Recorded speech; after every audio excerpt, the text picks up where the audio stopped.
All right, Emily, I guess the other day was an eventful day for some, maybe not as eventful in the minds of others, but the trade deadline's always, to me, a fascinating day because people pass judgment on this and that, but the reality is, we have no idea what is really going on. I always think that the trades that don't get made are so intriguing because, who was offered for whom and blah, blah, blah. Yet, you still are in a position to opine on what happens. I guess what's your reaction to the trade deadline and what the Rangers did and maybe some of the things they didn't do?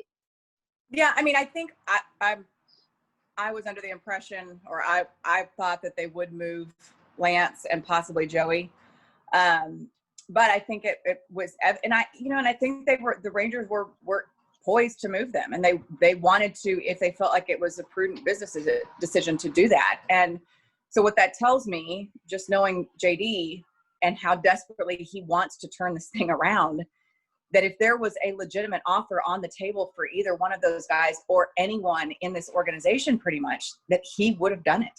And so to me, it says, I mean, it's not like JD's just holding on and like, I love Lance and I just want to have him for one more year. And, I mean, he wants to turn this thing around. That whole front office does. And so to me, it's an indication that the deal wasn't there and they weren't going to be desperate to move people just for the sake of moving people. And, like you said, we don't know what those deals were, but, I have a feeling, because I know how desperate they are to turn this thing around, that if they would have been there to have, they would have had them. Yeah, there were some names that were thrown around on Twitter, and obviously speculation is a great fun part of the trade deadline, but also can be really dangerous. And my guess is if some of those names were actually presented, you couldn't get JD to say yes to the deal quick enough, which makes me think exactly what you said. And I'll, without knowing how these deals are going to turn out, if the Rangers would have gotten what the Indians got from Mike Clevenger, I don't know that I'd be super pumped about it. It's definitely not what I think some people were expecting the upside would be. All right, so we've got less than a month left. First of all, last night the Rangers beat the Astros. I realized it was just another reminder. I don't care what the circumstances are. I don't care what the climate around the ball club is. Whenever the Rangers beat the Astros, I always I'm probably way You're too like excited super about it. giddy. It's just awesome. I love it. I hope I never lose that. I agree. Night. Yeah, there is something about beating them, especially, with their recent success and then the cheating scandal and all of the stuff. It is nice when you can beat them. Yeah. I mean, and the fact that we hadn't won there since 2018 Crazy. Is insanity.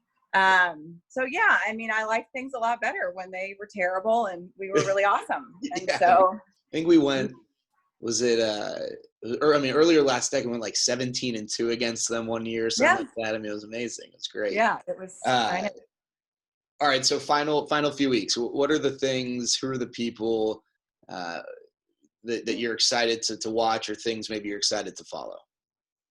I'm excited to see Leody Taveras. You've heard so much about his, his defense, and we've seen it already. Some flashes of it where he's made a difference in the field. So to see what he can do with, at the plate and see if he can become more of a complete center fielder. I'm anxious to see him. He's so young. And, I think just all those young guys, I think you're starting to see, it's been fun to watch Isaiah Kiner-Falefa just continue to show his versatility and really become a very good all-around Major League Baseball player. And to see him kind of come into his own with his confidence and the way he speaks and, how he's carrying himself. That's been a fun storyline for me to watch. Same with Jose Trevino.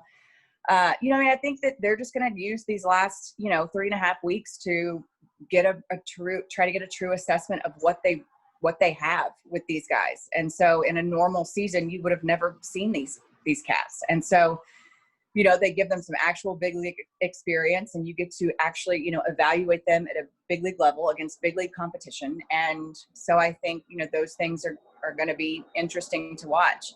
I'm also interested to see how Elvis will finish out the year. It's been a rough go for him the last couple seasons. And I think he realizes he's on the verge of, I got to put up or shut up time. And so it'll be, and I don't honestly, with the fan base, I don't know that there's much that Elvis can do the last 3.5 weeks, because people are, especially with him and Rugi, are just so hard on them. And I'm not saying it's not warranted, because neither one of them have played up to their potential. But Elvis could come out and hit 500 the rest of the way, and I still think people are going to bitch about it. Yeah. Do you think, though, how Elvis finishes out the year might impact off-season decisions? Yeah, for sure. Okay. From the club's perspective, for Yeah. sure. Yeah. And I think too, with him, you have enough insurance policies in place to where if he were to get off to a slow start next year, if he doesn't perform next year, where you've got Izzy that can slide over there. You have options to where you don't feel like you're completely screwed if he doesn't produce at a level that you're comfortable with. Yeah. You mentioned Izzy and Leote, and they both defensively, as you indicated, have been great. One thing that stood out to me last night, and depending on when you're watching this, the last night to which we're referring is the 6-5 win in 10 innings to start the series.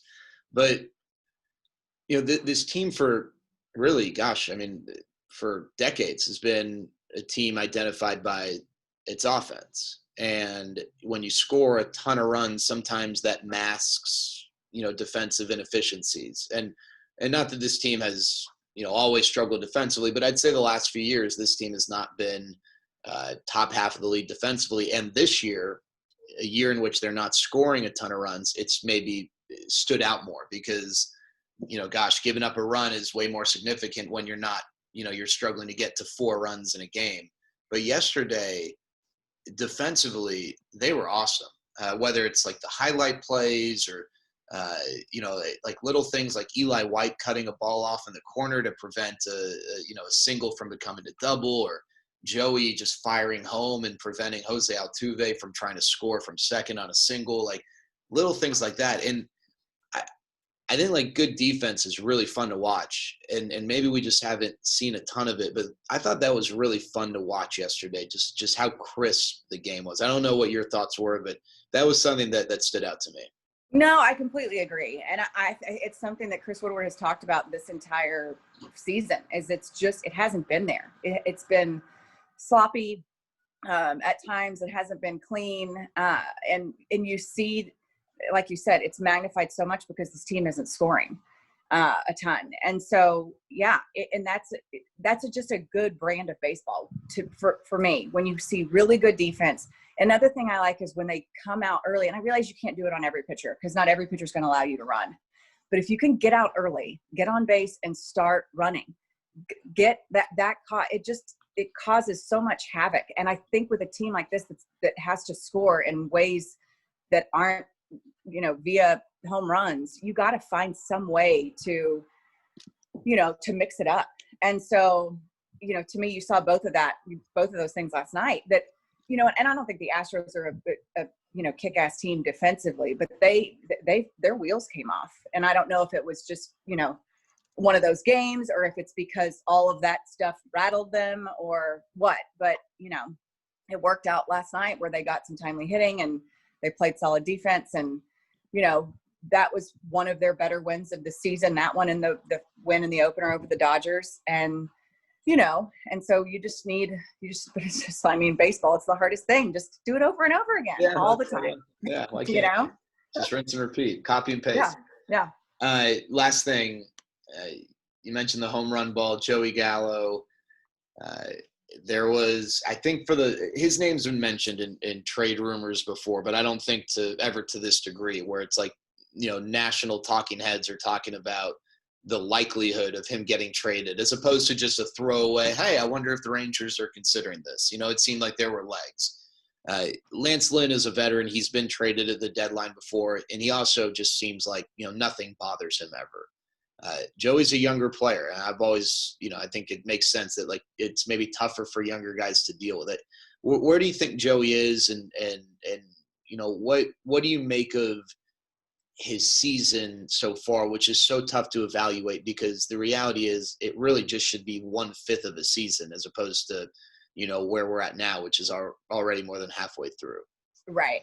And I think for Joey, he's having to learn how to deal with everything, right? I mean, you know, he went from, you know, coming up, he's always had, you know, that mental part of the outside chatter, outside expectations, outside, you know, all that, outside comparisons, all of those things.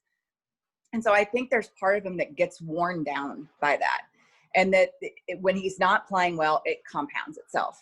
And, you know, because you hear the, you know, comparisons when you know, with Bryce Harper and, you know, who else and, you know, whatever.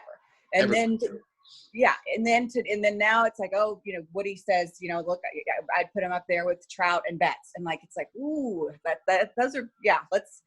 And so, you know, and you just wonder, like, I can't get in Joey's head, but I know he's a very cerebral person. He's thinking all the time and probably overthinking things. And so when he hears his name in chatter, I think it gets in there, and he's still learning how to deal with that. And when his play, you know, when he's not playing well, I think it just magnifies itself, and those voices get louder, and those situations become more difficult for him to manage. Emily Jones, thank you very Jared much. Sandler. Appreciate it. Thanks, man. Sorry about my appearance.